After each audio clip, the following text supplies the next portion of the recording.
All right. All right. Thank you so much, Beverly. So if you don't know me or just know my face, my name is Logan Faron, member here at Christ the King. And my book for the summer book review is called It Is Better to Be Feared by Seth Wickersham. And it's a book about the New England Patriots NFL dynasty of about the last 20 years. And there's a few reasons why I chose this book. The first thing is that I'm kind of like a lifelong football fan. I'm from the Chicago area, and the Bears won the Super Bowl in the season that I was born. So they won the Super Bowl in January of 1986. I was born in 85, so that's 1985 was an important year. And they double, baby. And they defeated the Patriots too. Another coincidence there. The other thing is that this book covers about half my life. So I remember watching the first Super Bowl in the basement of my friend Matt Wallach's house in 2002. It was just 5 guys hanging out, and it was a big upset at the time. So it's a big part of sports history that started there. Another thing is that it was about very famous individuals, but because they're in the Boston area, you don't quite get the same coverage of them on the national market. I mean, they're obviously very important and talked about, covered at ESPN and other news organizations as well. But so I would say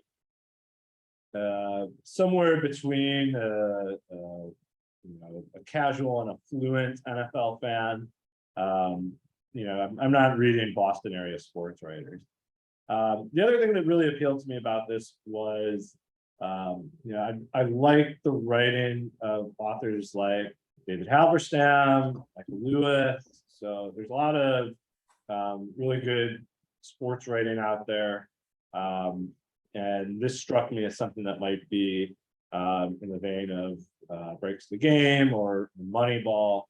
Has anybody in here read Moneyball? Show of hands if you read Moneyball. Okay, so Michael Lewis is a business writer, but he wrote about how the Oakland A's use statistics in their favor to kind of gain an advantage over much wealthier MLB teams. Okay. So after reading this, I did really enjoy the book. This is the first time I used Audible to do my summer book review, and it worked out great. It's 19 hours on Audible. So what I would say is, if you're a sports fan, if you're really interested in the story of this team, I would recommend listening to it or reading it. But if you're more of a casual fan, maybe not. I wouldn't say that this isn't a book exactly like Moneyball, where the author's more interested in what made this franchise so unique and different. He doesn't delve into statistics as much, or things like the salary cap, but you do walk away with a good idea of what made the Patriots unique or special. So you get some of the big ideas there, and maybe another book or another something else that was written could go into some more of those details. Really, what the book does is it follows 3 individuals over the course of this Patriots dynasty. It follows their quarterback, Tom Brady. It follows their head coach, Bill Belichick, and it also spends some time with the owner of the team, Robert Kraft. Now, what is it that makes the Patriots so special? So I'll just kind of do a brief rundown of some of their accomplishments. So they are 6-time Super Bowl champions. So in the last 20 years, they've won the Super Bowl 6 times. They've won it in 2002, 2004, 2005, 2015, 2017, right here in Houston. Maybe one of their most famous wins, maybe one of the most famous Super Bowl wins ever. They also won it in 2019. And in each of those Super Bowls, their head coach was Bill Belichick and their quarterback was Tom Brady. Okay, so that's quite the longevity. Quarterback, the position of quarterback might be a little different, but the average NFL career typically lasts about 4 years. There's like a 50-something man roster, and NFL players typically don't have a long shelf life. So for one individual to be involved in all of those titles is really amazing. Okay, so that's the times they've won the Super Bowl, meaning they're the best of the 32 teams. They had 3 more Super Bowl appearances in that time, in 2008, 2012, 2018. 2 of those times they lost to the New York Giants. One time they lost to the Philadelphia Eagles. So 9 Super Bowl appearances. They made it to the AFC title game 13 times. So this would be the game before the Super Bowl. So this is in itself a huge accomplishment. If they weren't playing for the championship, they're knocking on the door, very close to winning it all. Another major accomplishment of theirs was they had an undefeated regular season in the 2007 season. So they won 16 games. But ultimately, if you're a sports fan, you might remember this, but ultimately that year they made it to the Super Bowl. They're winning with about 2 minutes left. But the New York Giants come back to defeat them and deny them a perfect season, which has only been done one time in NFL history by the 1972 Miami Dolphins. And the Dolphins at that time played less regular season games too. They only played 14 games. So that's a little bit about their accomplishments. That's pretty amazing, right? So we think about some of the greatest of all time sports franchises. You think about the New York Yankees. We think about the Boston Celtics. And those franchises were able to achieve their success in a very different economic environment. Okay, so the owners had a lot more power over players during those eras. Free agency wasn't something that had to be accounted for in these sports. So if you kind of struck gold, if you had Babe Ruth, or if you had the late Bill Russell, you could achieve a lot of success because that player would be with your team for a very long time. But the Patriots have been able to be very successful in an era when there is a salary cap and there is free agency. And there's a lot of there's a lot of detail that goes into that, how they're able to do that. But there's obviously some luck, right? You can't attribute it all to just the Patriot way of doing things. There is a lot of luck in this. But there are some things that they've done that helped make them successful. So I'll just kind of start by talking about some of the book's main characters. I'll start with their quarterback, Tom Brady. Okay, so he's kind of the all-American guy here. He was raised in Northern California. He was born 1977. Thank you. He turned 45 this past winter. Yeah, I had to do that. I was going to do the math in my head. It's like 70, somewhere in there. So he's raised in Northern California. As a young boy, he is a 49ers fan and he loves Joe Montana. That's who he looks up to. He comes from a very close-knit family. So his father is in the insurance industry and is seen as kind of like a very personable, outgoing, nice, like a good salesman type. Good relationship with his mother. He comes, his family has a total of 4 children. He has 3 older sisters, so he's kind of like the baby of the group. The older sisters had some success. I think they played college softball. Tom played multiple sports as well, so he played baseball as well, but always the most interested in football. As a young man, he's recruited by a few different colleges, but he ends up attending the University of Michigan. If you don't know, University of Michigan is a pretty good NCAA football team. They're not always in the, realm of a championship, but they've been pretty good. At Michigan, he has to compete for his job. He's not a unique physical specimen. The book describes him, and I think this is kind of a good way of putting it. Normally, when you see someone and they put on their football helmet and they put on their football pads, it makes them more intimidating. But they said when Brady would put on his helmet and his pads, it was almost like he appeared smaller in some ways. And I, having watched him play, I could see how someone could come to that conclusion. But he's a very hard worker in college. He's a very accurate passer. But his physicality is something that kind of counts against him.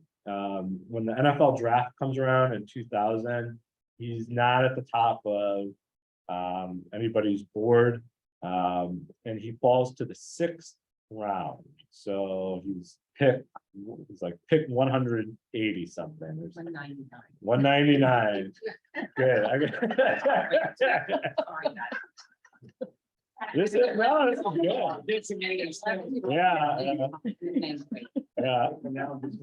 Well, we would say that's mostly true. But he does get picked by the Patriots. We do have Bill Belichick as their head coach at that time. We'll move on to Bill Belichick. He was born in 1952. He's the son of a football coach, so he's introduced to the game at an early age. Question? Okay. So his father is the assistant coach of the Naval Academy's team. And Bill will go on to play football in college, not at a Big Ten powerhouse like Michigan. He goes to Wesleyan University, plays football there, gets a degree in economics. Shortly after he graduates, he start working in the NFL, small jobs, assistant to the assistant, and kind of slowly moves his way up. Belichick. Yeah, this is Belichick. In 1979, he joins the New York Giants, and he'll be there for 12 years. The head coach at the New York Giants is very influential for him. He's a man by the name of Bill Parcells, and Parcells is a pretty successful coach. While the two Bills are at the New York Giants, they win 2 Super Bowls in 1986 and 1990. And then Belichick will go on. He'll be the head coach of the Cleveland Browns for a few years in the 1990s. The team is average, but he has a losing season near the end of his run and he gets fired. So a lot of time in the NFL, you're the head coach and your team isn't successful. You'll lose your job, but then you move back down the ladder a rung. So Belichick goes back with Parcells. He's gonna join Parcells actually with the Patriots in 1996. He won't stay for long. He'll follow Parcells when that coach joins the New York Jets. Eventually, he'll come back and he'll join the Patriots. So those are the 2 main characters. I won't talk about the owner, Robert Kraft, as much. just because he's not quite as influential on the football side of things. But the story will really start here with the 2001 season. So, like I said, Tom Brady, who's now considered to be perhaps the greatest quarterback of all time, maybe the greatest NFL player of all time, depending on who you ask. He starts off as a backup and in his career. At that time, the New England Patriots had a pretty successful quarterback named Drew Bledsoe. He may not have been the best quarterback in the league, but he was seen as pretty good. And in the 2001 season, Bledsoe gets a pretty bad injury, which causes some internal bleeding, and he has to leave the game. He has to leave the stadium. He's out for several weeks, and Tom Brady comes in, and Brady is in his first year, he's a good quarterback. He's not the best in the league, but the Patriots are winning games. He's not some games he kind of helps them win, but a lot of times he's not the sole reason that they lose a game. And in that first season, the Patriots will make the playoffs.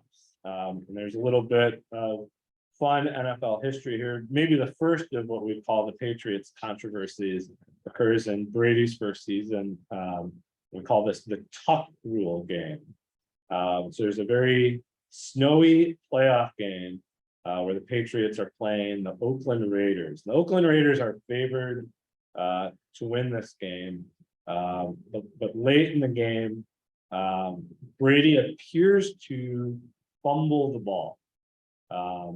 But upon further review, NFL officials said that because his arm was moving in a forward motion, the fumble would be considered an incomplete pass.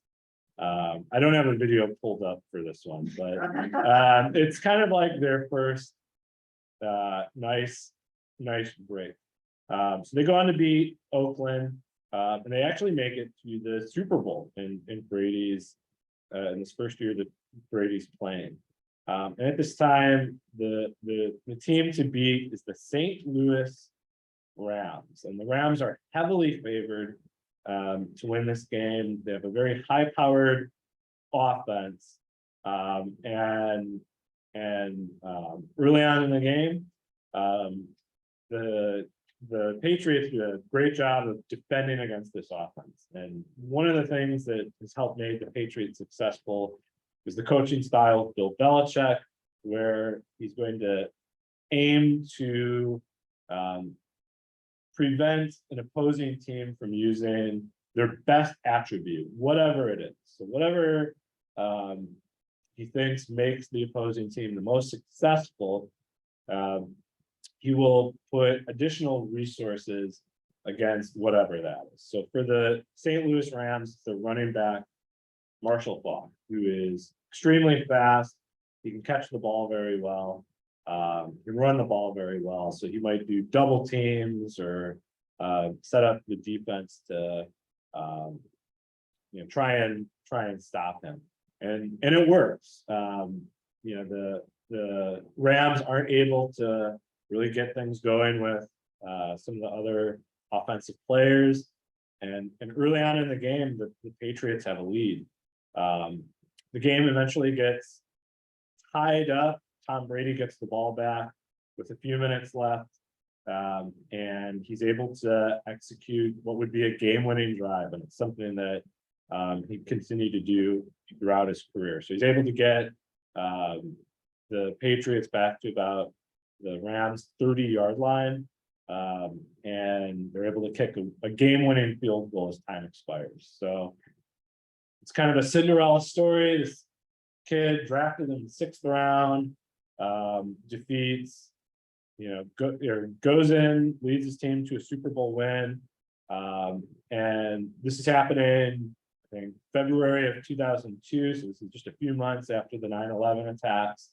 So if you remember watching this game, it was like, oh, this is serendipity. It's the Patriots win in this very difficult year for our country. And if you remember, they were the first team that at the Super Bowl said, we don't want to be introduced as individuals because we're a team. And they just ran out together as a team. And that's when I was like, oh, Be still my heart. but they said we're not the individual, we're not seen as individuals. Yeah. And that's the year, Bono, YouTube That was did the Super Bowl and they had the names of Yes. the people who Yep. died, and I know it was very patriotic. yeah. It's that halftime show is it's right up there with the Whitney Houston Star Spangled Banner. Yeah, people, if you watched it, you remember it for sure. So they win the Super Bowl that year. The next season they have a winning record again, but they actually missed the playoffs because of some tiebreakers within their division. However, in 2003 and 2004, they post back-to-back Super Bowl wins. So they defeat Carolina Panthers in 2003 and Philadelphia Eagles in 2004. So at this point, they're starting to see is that they've become a memorable franchise. So in other sports, in like the NBA, it's common for certain teams to win multiple championships, maybe back-to-back, even in the modern era. But 3 wins in 4 years is very rare in the NFL. In 2005 and 2006, they have a slight slump in the sense that they don't win the Super Bowl, but the team is still pretty good. The 2007 season is a very interesting one. So this is the season that they go undefeated in the regular season. So the team adds Randy Moss, who's maybe one of the greatest wide receivers in NFL history, and gives Tom Brady a great teammate to get the ball to. So very high-powered offense, and they're very successful. They're favored to win the Super Bowl that year. They're going to play the New York Giants, who they already defeated once during the last game of the regular season. But shortly before the Super Bowl, we have some news breaking and what becomes the first of the great Patriots scandals. And this one is called Spygate. Okay, so this is the Boston Globe breaks a story saying that, that the NFL is investigating the Patriots for filming the sideline of the New York Jets earlier in the season, trying to pick up signals and information about the Jets play calling. And as the NFL is digging deeper, it appears that this practice has been going on for years.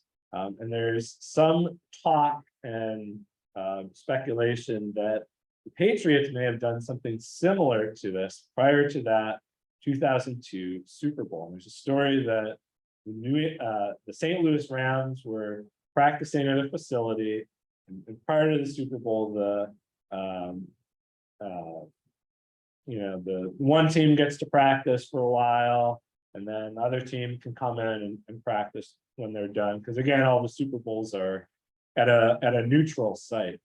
There's talk that some people on the Patriots payroll, their personnel, walked in, just a little early before the Patriots were supposed to start practicing, and the Rams were still going, and no one was there to kind of force them out, right?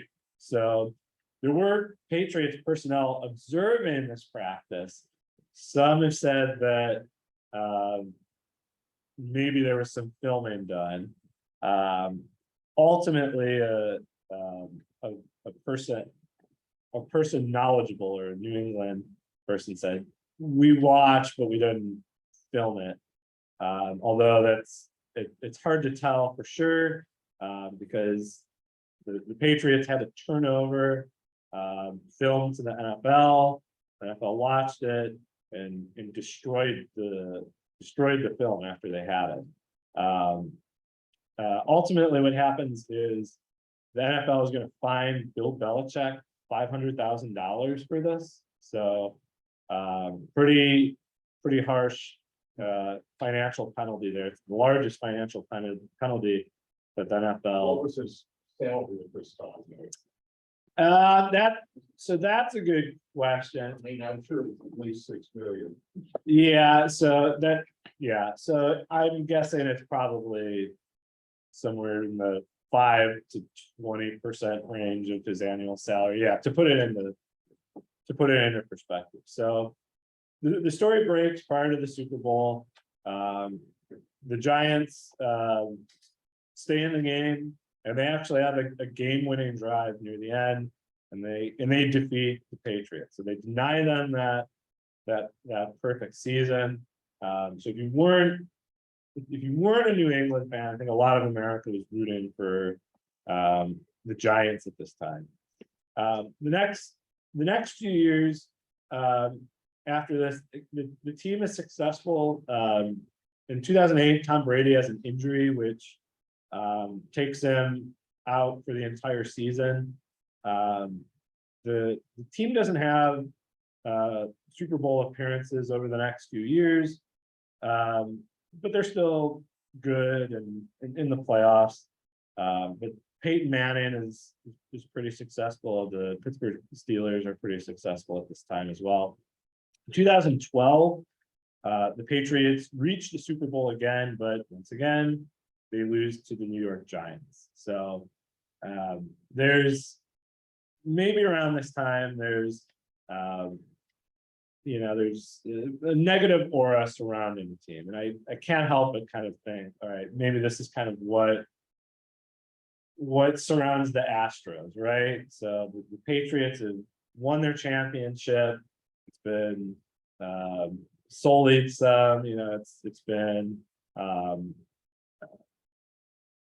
you kind of look and there's scandal surrounding, They're what generally, the non-fans saw them as cheaters. yeah, I mean, they were universally seen. yeah, What a Patriot fan, you said, okay, these guys are cheaters.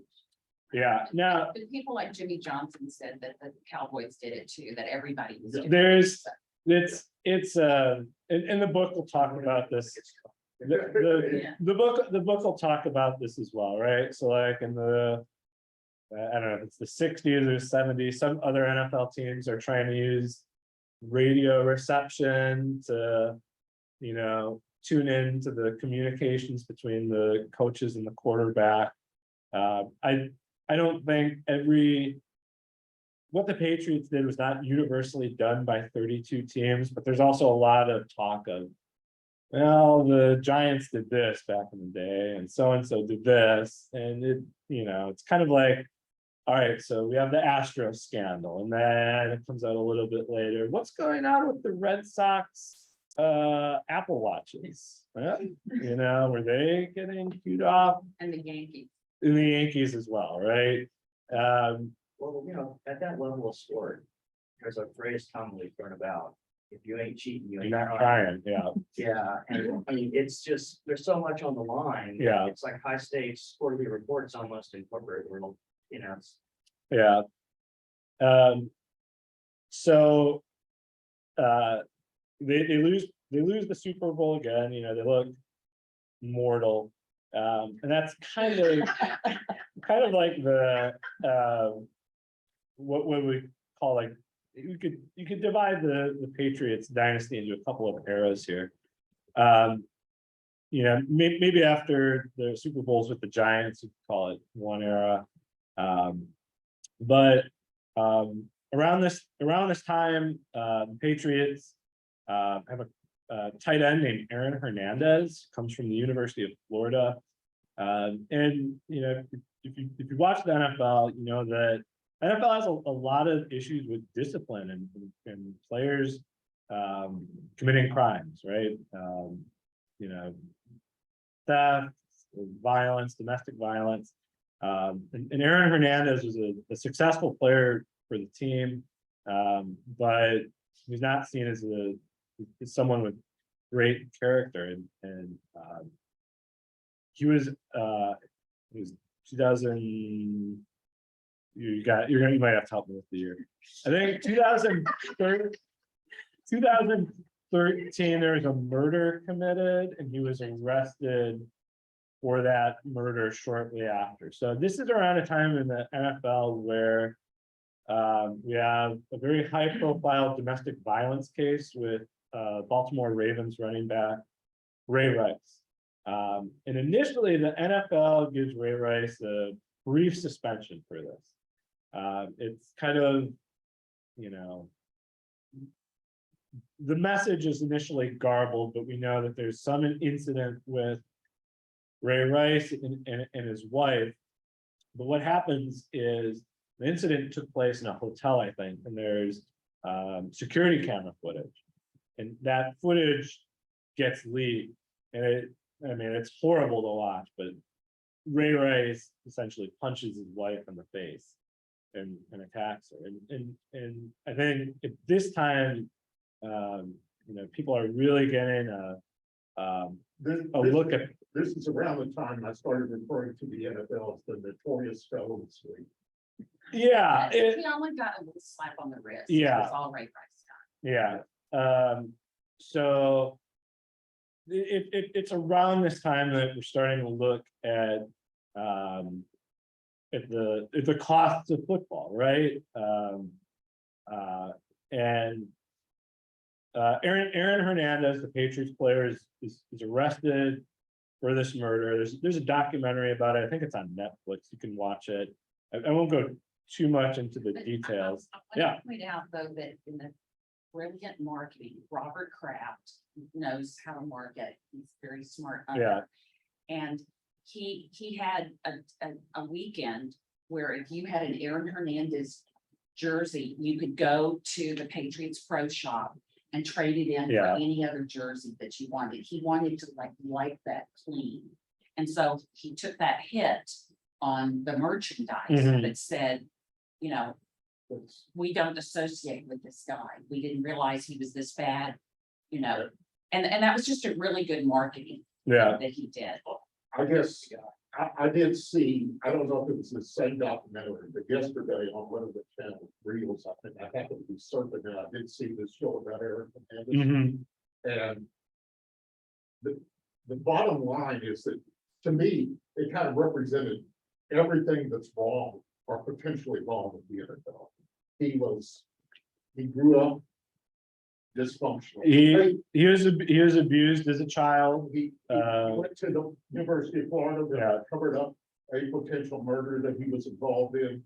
Urban Meyer. At that time, he was heavily involved in gangs or connected to gangs, which again was discounted.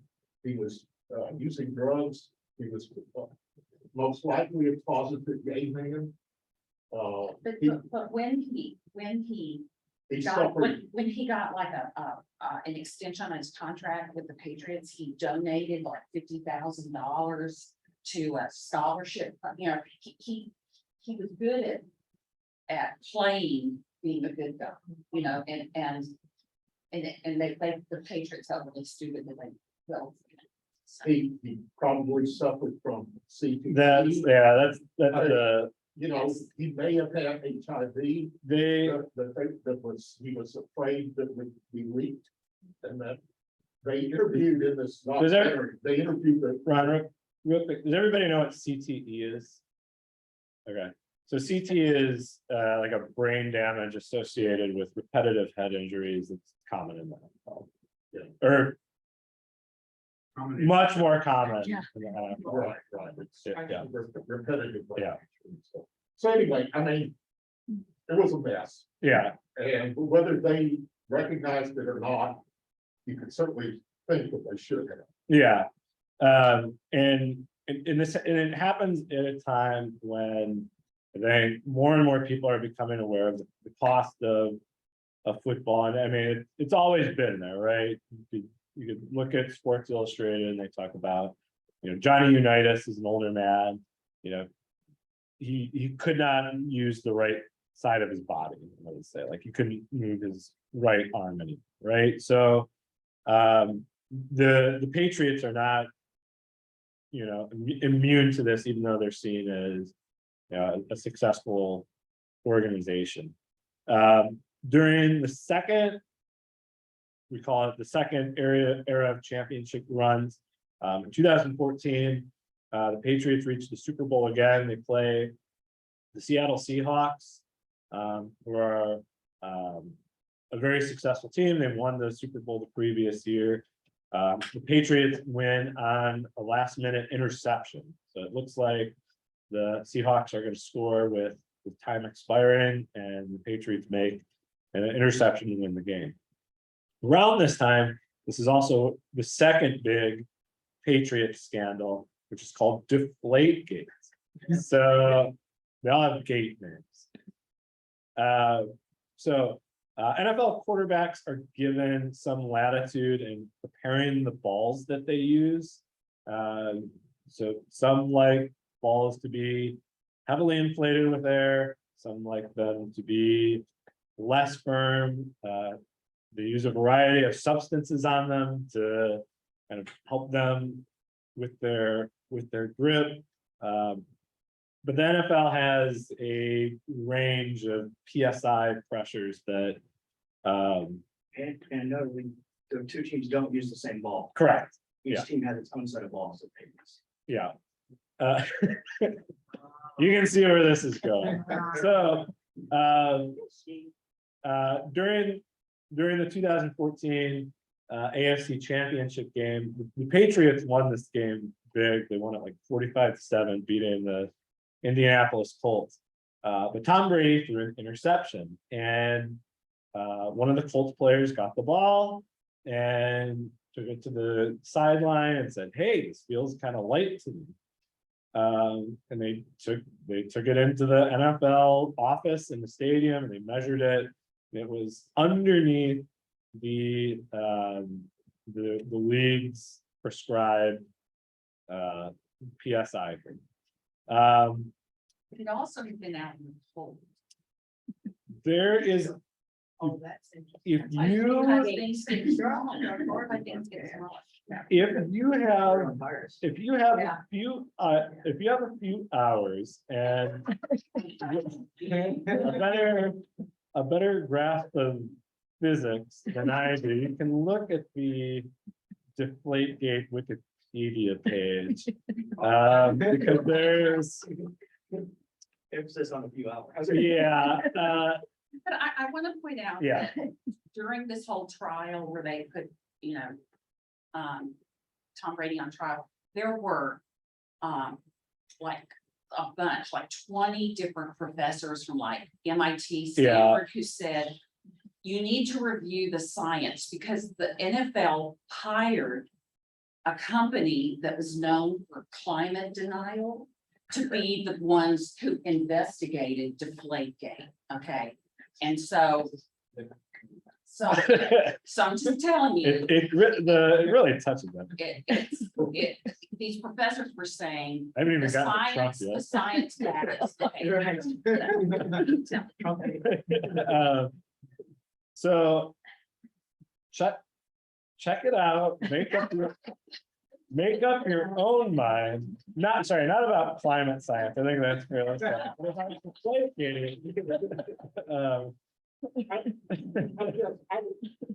Obviously, I'm not a fan of the NFL or the Patriots, Mhm. but of all the things you can accuse them of, Yeah, this is so far at the bottom of the list, not putting enough air in the football. This- Is, is, That same year, the Vikings were heating balls on the side of the thing, and they were fined $25,000. Okay, they were caught making, but it gets cold. That game, it was really, really cold.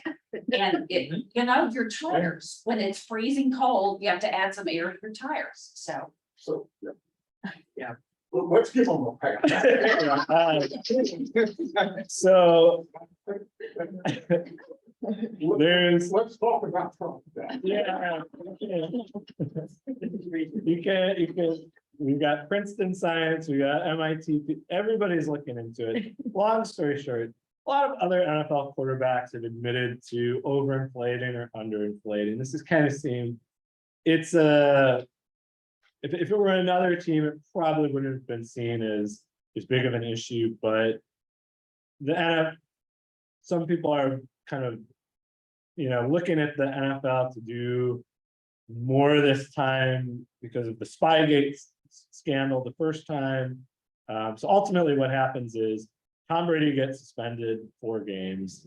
There's a lengthy legal thing. There's text evidence. There's a guy on the Patriots staff whose nickname is the Deflator. Again,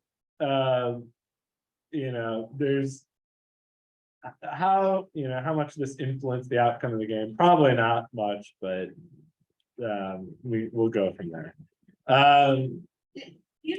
Yeah. During the trial, did they show video of the throwing of footballs that are deflated or inflated among some of these, MIT scientists, labs and stuff? I'm curious. So I just can't pass balls very well. You get a good, somebody's really good. So there's no video evidence of the Patriots staff removing air. They would take the footballs to an undisclosed location. I'm not saying Yeah. that. In the labs, what's the advantage or disadvantage of having an inflated or deflated In ball? my thinking, of playing touch football, it all matters on how it feels to your individual hand. So it depends on the size of your hand, how big In your grip. how you grip, what feels comfortable to you. And, Yeah. and Brady had a specific way that ball felt. Sure, sure. Comfortable. Would. Yeah. And so the argument is that he had the ball deflated per his requirement. Sure. It didn't matter, it doesn't necessarily make it go farther, it doesn't make it bounce. It has to More. do with his whole. It's how it feels in your grip. Yeah. And that's purely a personal. I played a lot of backyard football as a kid. When it's cold, the ball feels a lot harder. Yeah. A lot harder trying to catch it and throw it. So the softer it is and the more cushy it is when it's cold, makes it a lot easier to play. Right, but Aaron Rodgers, Considerably. who plays in a pretty cold place, he likes them really tight, Yeah. The book He did likes mention them that. over. Notice these are northern teams too that do this, the experts on cold weather, right? New England and. Yeah. What was the other one? It's personal preference, but as a receiver trying to catch the ball, I feel like I cannot catch the ball in the cold. Oh, yeah. Nearly as Oh, easy. Yeah. Right. As was played in But also keep in mind that game against the Colts, when they discovered this and they made the Patriots use different balls, they actually scored more touchdowns. Yes, it was a very resounding New England victory. So it's 45-7. And yeah. So the outcome may not have been in doubt there. So we have a couple more years where they don't reach the Super Bowl. In 2017, they reached the Super Bowl again. This is the one here in Houston. They're playing the Atlanta Falcons. And just quick fun fact, I had a student that won tickets to this game. Oh, Like the United Way and the NFL did an event in my school, and a girl wrote an essay. Like lots of people wrote an essay, but they surprised the essay contest winner with Super Bowl tickets. And she said, lots of people were drinking beer on the bus. On Monday morning when I asked her about it, that was her first comment. But the Patriots are down to a team with a great offense, 28-3. They mount maybe the greatest comeback in NFL history. So they come back. I think it was the final score 31-3, 31-28. Yes. Yeah. So they Well, no, it was But they scored a touchdown. 34? 6 points. Okay, So it would be. 34, Yeah, 28. they didn't have to do the field goal. It Yeah. was boom. So yeah, an epic win. At this point, you could say, all right, now they've, Each day. yeah. Each day. New England, Atlanta, 28-3, third, only 2 minutes left in the third. So you can get this at I Love Boston Sports. Sean, you can It's find real. it there. It's really great. But I mean, at this point, Tom Brady has 5 Super Bowl rings, right? He's got one for each hand, and you know, it's wow, this is an incredible, really incredible accomplishment. Following year, they make the Super Bowl again. This time they lose to Jim's Philadelphia Eagles. The following year, they make the Super Bowl again, and they defeat the Rams once again. But they or this time the Rams are now from Los Angeles again. 2020, they make the playoffs again. They lose to the Tennessee Titans in the second round, and after that, Tom Brady will announce his free agency.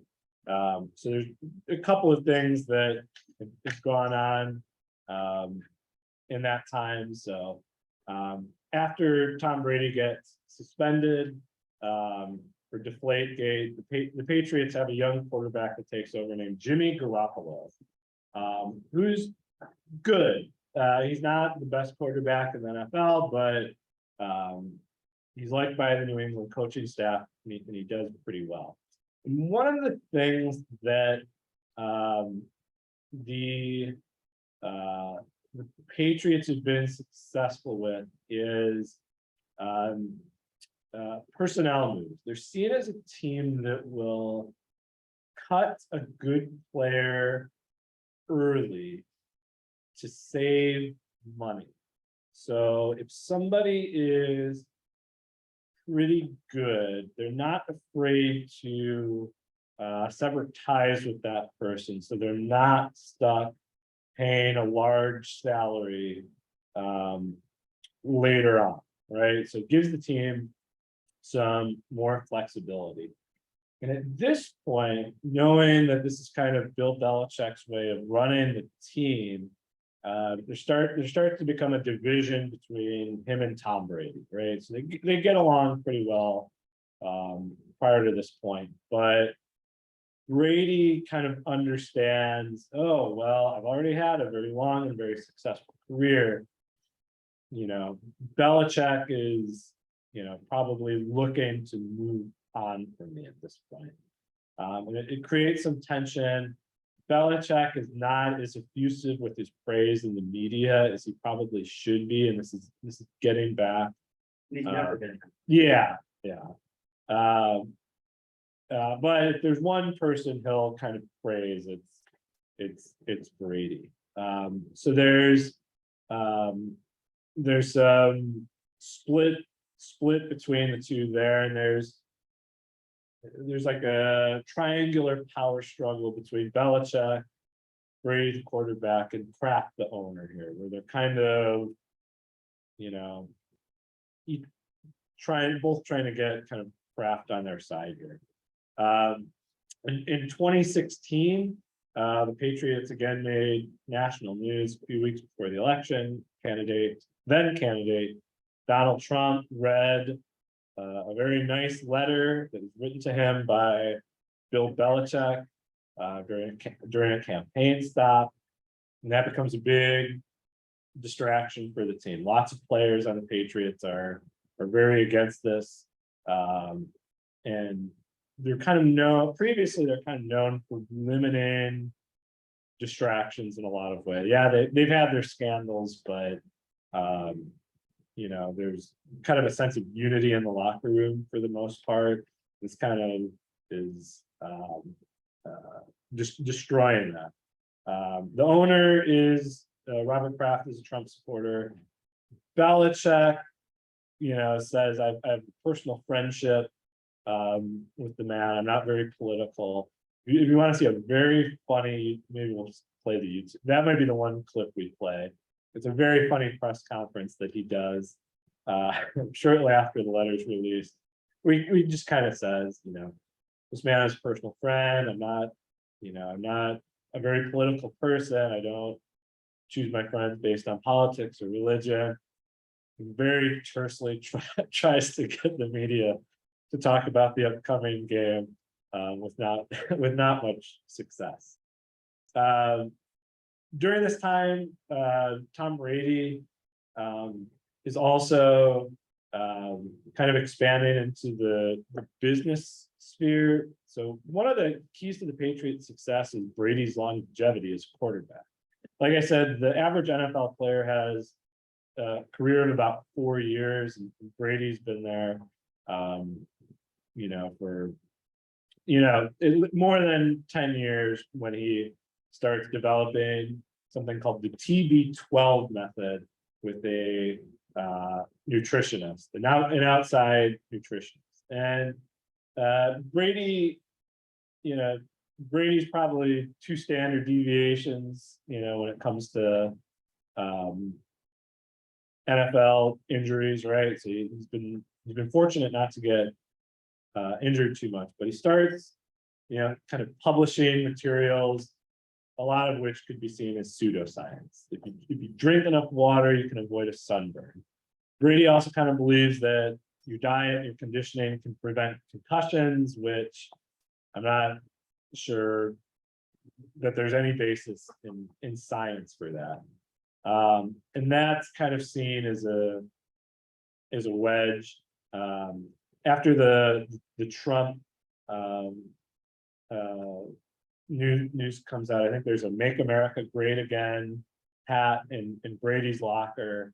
He says, somebody put that there, kind of walks it back, and his wife, Gisele Bündchen, goes on social media and says that they're not supporting Trump. So again, lots of outside distractions here. Ultimately, in 2020, after they lose to the Tennessee Titans, Brady, who's 42 at that time, says, "I'm going to test out free agency." There's speculation that he'll want to go back to the San Francisco 49ers, but ultimately he goes to the Tampa Bay Buccaneers, a team that's kind of average, but has a good offense that Brady can come into and make successful. And what do you know? The year after he joins them, they win the Super Bowl. So New England's been successful as well. This past year they made the playoffs, but no title yet. I think that this is a very interesting book. They're America's team. They're seen as epitomizing hard work. There's lots of anecdotes in the book about Brady and Belichick's work ethic. There's a lot of loyalty between Brady and Belichick for most of their careers. Although Belichick isn't seen as always as loyal to the players. The book does talk about how he is loyal to his coaching staff, so he's going to make them work kind of insane hours. But midway through the season or around Christmas time, he's known for giving out what he calls tennis balls, which are just huge wads of $100 bills, sometimes totaling in the tens of thousands. So you just throw them at coach, lower people on the coaching staff so that they could do something nice for their family. But like the rest of the NFL, there's lots of scandals surrounding this team still, right? So when it comes to off the field issues, when it comes to integrity of the game issues, with some of their scandals, they're definitely not immune to that. So all in all, it's a great book.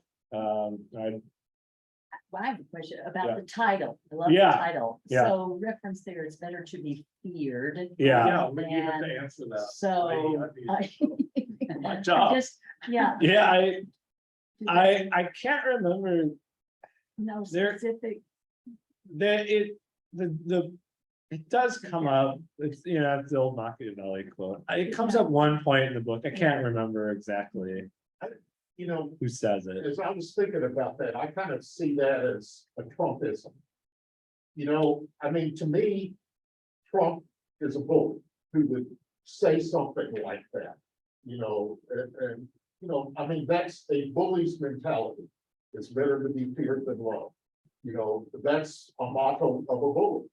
And, you know, so I see a connection here to kind of America loving bullies.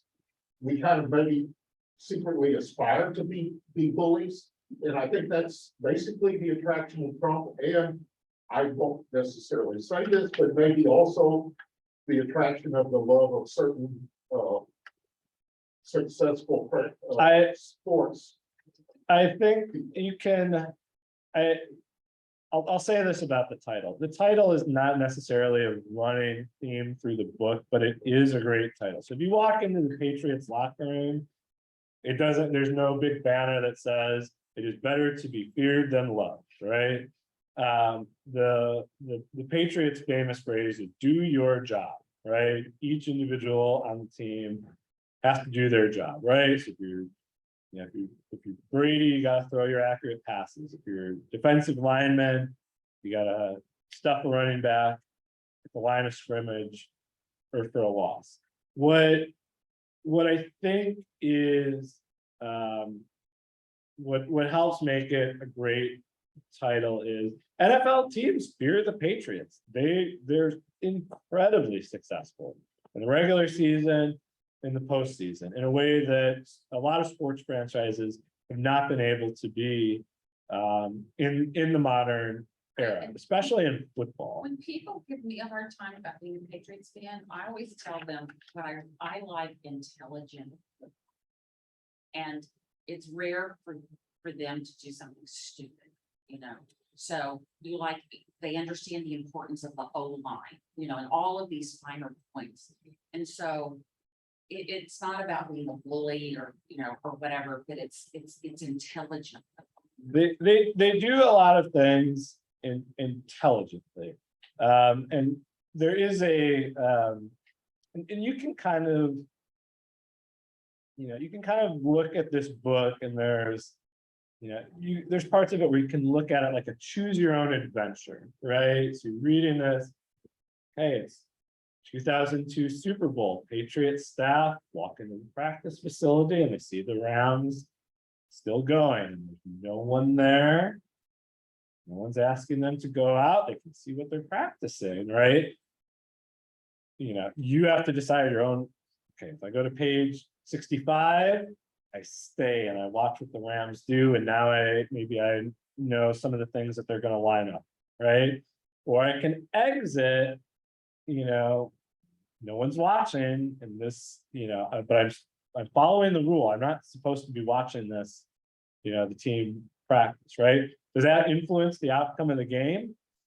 If you're Mike Marks, the head coach of the Rams, he never got over, right? So he lost the Super Bowl and the Rams don't get back, right? And he would say, I think they knew, right? Patriots would say, it didn't influence the outcome of the game, right? You can look at the deflation of the football, right? And say, do you break the rule or do you keep it just, there's a lot of science, again, how much air pressure can be lost. And again, if you have 2 hours, go on Wikipedia. I'm not a physics person, I just have my, basic high schoolish understanding of science, but there was intent, right? There's text messages there, right? So, to kind of bring it back to something with Houston, right?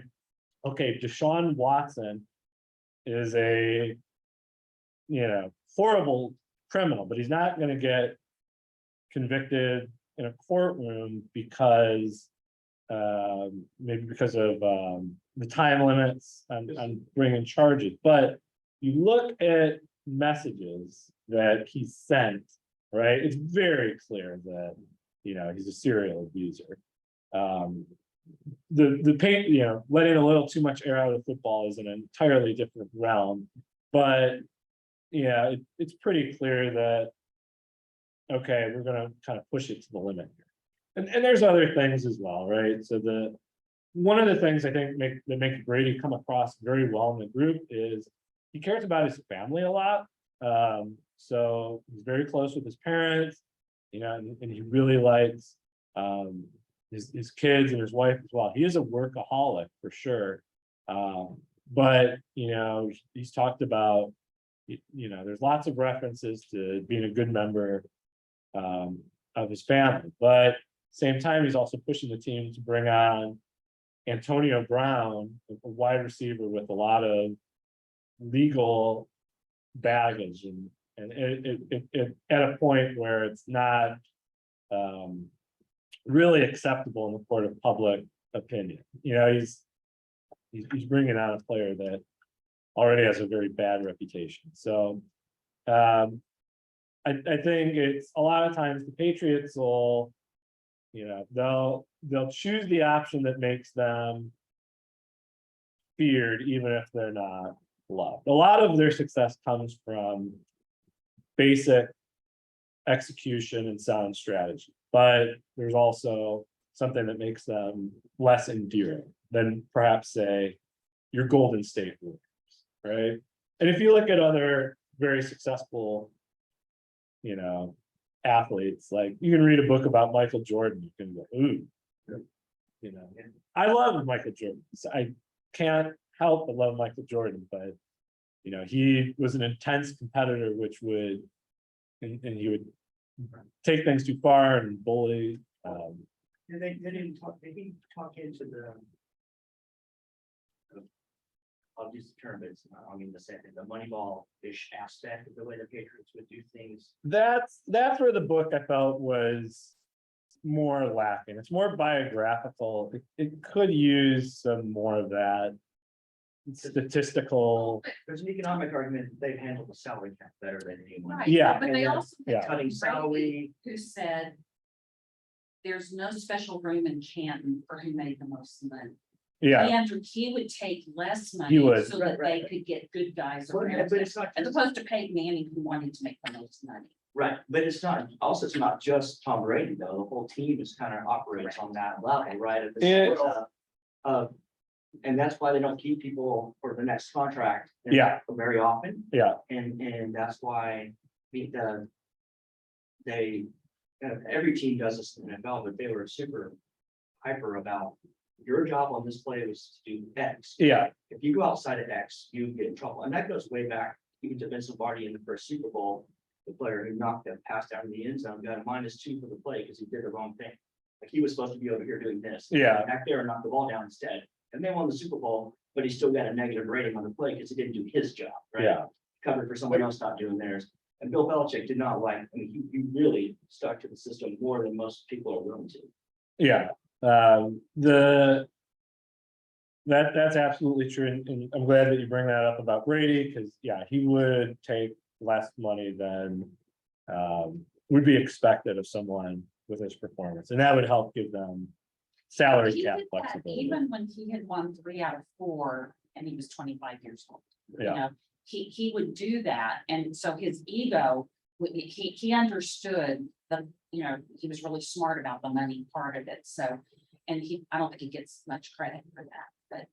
Well, I mean, I think, So, Yeah. You had a question.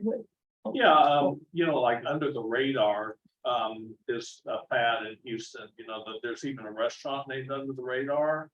And it's all this idea of finesse, you know, and this is really developed. And this is part of the movement, like the inflated football. It's something they didn't even need an email. They could have communicated it some other way and it would all be under the radar. And it's just how to use finesse.